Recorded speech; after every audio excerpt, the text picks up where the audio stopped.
Now that your box is dry, go ahead and take all that tape off and take a look. Now, as you can see, I got a little bit of glue in there and things like that happen. But get all the tape off, and now that it's all together, take the time right now and sand it down.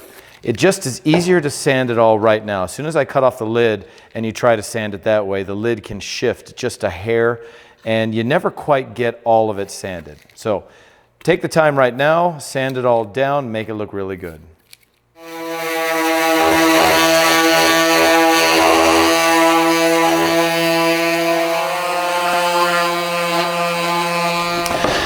Now comes the part where we have to cut the lid off. Now, of course, to do that, we have to take the guard off. So pull that aside, lift up the handle and the guard comes right out. Bring that down, put that back in, and then put your plate back in. There we go. Remember, slide it in. Now, one of the main things we need to do is make sure the height, we don't want it so much higher than that side. So bring it down so the teeth are just a little beyond the height of that. That's all we need to cut through. About the base of the gullet there. All right.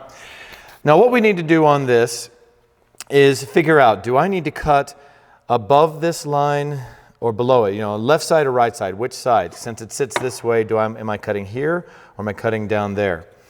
Well, remember that this cut represents the upper part that fits into the lid. So this cut, when I cut it away, what's left here is going to go up into the lid. So I need to cut on the top of it, above this outside cut.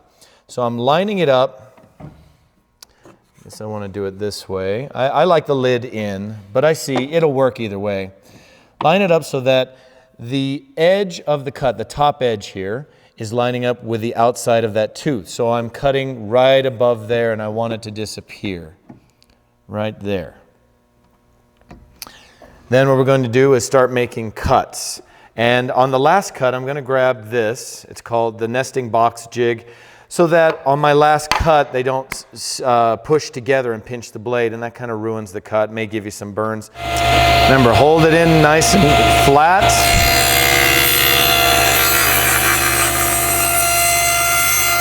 And take your time. Want to get rid of that, otherwise it'll wobble.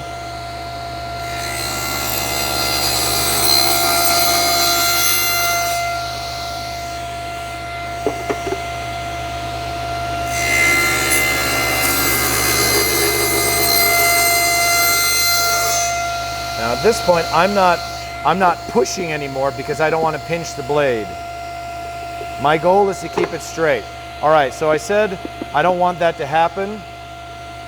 We put this little nesting box thing right there, and that allows me to keep the distance, the space that I need as I'm pushing, as I'm going across. As I go across, I'm going to stop pushing into the blade. I don't want it to go in there. Very gently across. Turn it off and we'll check. Now, as you can see, there's still a little left. Of all my cuts, this one was the only one that got rid of this extra. So all that's telling me is I need to move the fence in just a little bit, you know, barely a 32nd of an inch, and redo those cuts. So I'll get through that and then we'll be able to check and see if it actually fits.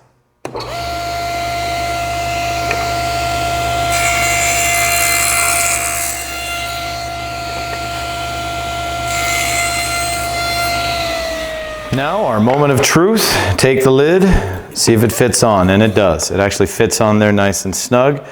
Looks like a pretty good fit. If it doesn't fit, if it's too tight, take a block sander and just start sanding on the sides and make them a little smaller until it does fit. If we need to run these across the table saw again to kind of shrink it down, we can do that. You just got to let me know. But now we have some glue to handle.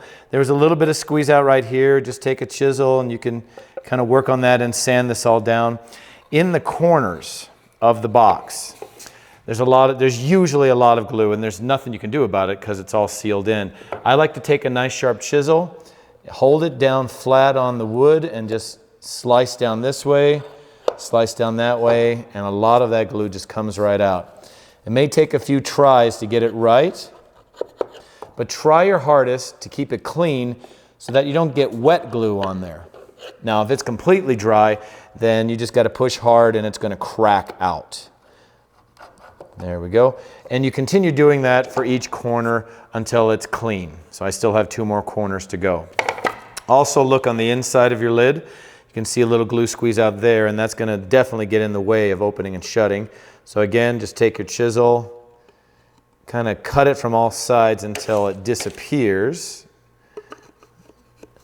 You can use, if it's still wet, you can use a little water to get it. If it's dry, just keep cracking it out until it's done. And then when all of that is done, you got a nice box. I did show you, I was going to tell you some embellishments you can make on this, and we'll get to that after I'm done sanding.